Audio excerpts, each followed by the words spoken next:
What is going on, everybody? Welcome back to the channel. Aftersound here, bringing you Splinterlands content every single day. We also stream here regularly as well as on Twitch, so make sure you come by and say hello. This video is also brought to you by my music, which is available anywhere you stream music under the name Aftersound, and I did just release a new single called Run, so check it out. Let me know what you think, and I appreciate the support. Okay, guys, let's talk about land. I'm going to go over a couple of comments that Matt made in the town hall chat. So we're still a couple of weeks away from the upcoming town hall, or for the January town hall, I should say. So Matt goes in here regularly and tries to answer some questions. And there were a couple of things which I think have been discussed in the past, but it's nice to see that he's talking through a little bit more. And again, keep in mind, all this is subject to change, but I do want to expand on the broader implications for what this means.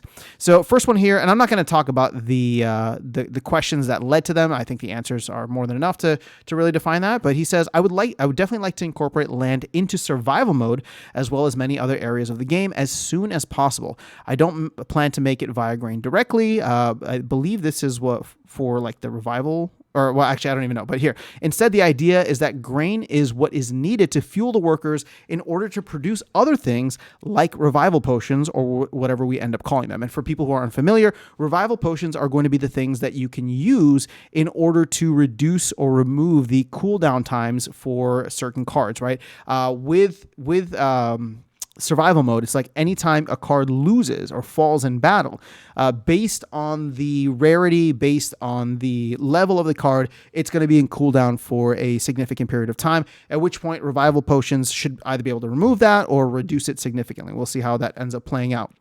But incorporating land into that is fantastic. I'm going to return to that in a minute. Let me just go through this other thing that he mentioned here. So I just said we're going to need to look at all of the numbers as part of each phase of land. The numbers we have now were made for the current situation with grain being the only resource. Those might not make sense when we add additional resources, or maybe they might. I don't know, but either way, we need to evaluate and possibly make adjustments. So if we decide to change anything related to grain, we'll announce it as early as possible ahead of the launch to give the community time to consider and possibly use the government's proposal system to vote on changes. So this is, we know that with grain or with the other resources coming in, there's going to be a change in the cost of things, right?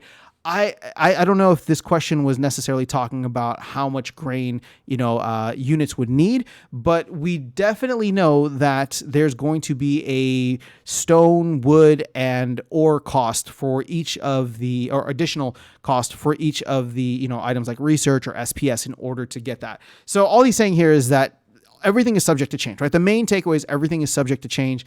I do wonder if we are sitting on a massive oversupply of grain, or could the literal exact opposite be true, where sure, everybody's been harvesting or, stacking grain for a long period of time, but as soon as the amount of grain that gets produced regularly gets completely nuked, right? Because all of the other land types are going to start producing other things. So our grain production is going to go down to maybe 25%, if that.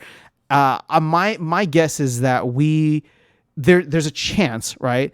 Instead of us being in this massive oversupply, that all of a sudden we're going to eat through that oversupply very quickly, and people are going to be scrambling for grain, and grain prices will either go up or people will get more grain plots online. Again, I don't know what will happen with that, but it is something to be conscious of, and I'm glad that the team is kind of looking at the numbers here and there.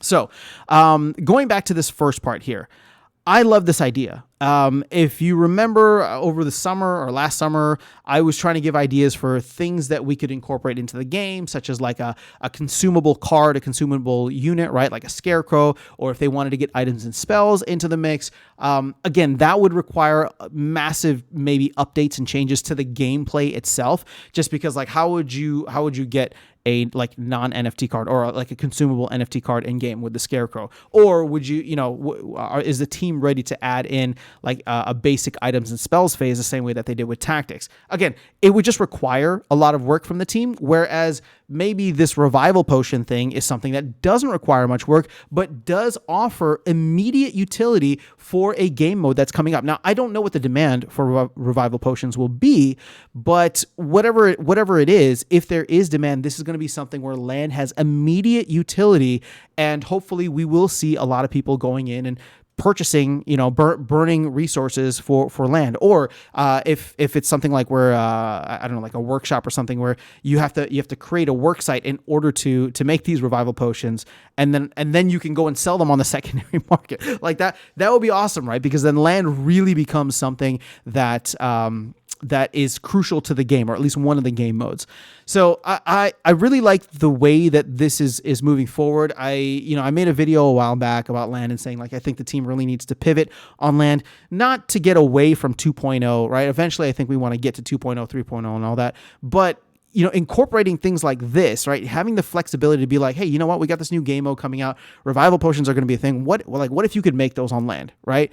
And being able to do that on the fly, or as much on the fly as they can, I think is fantastic. Just considering all and any options that can give land immediate utility across the entire ecosystem, across the entire spectrum of game modes that will be available, I think is awesome. So hopefully we do see, stuff like this in the very near future. Again, I don't expect anything like this in Q1, considering that their Q1 aspirations for land are just getting 1.75 out, right? So with the new resources, and of course survival mode actually needs to come out first, and they need to tweak things just in case.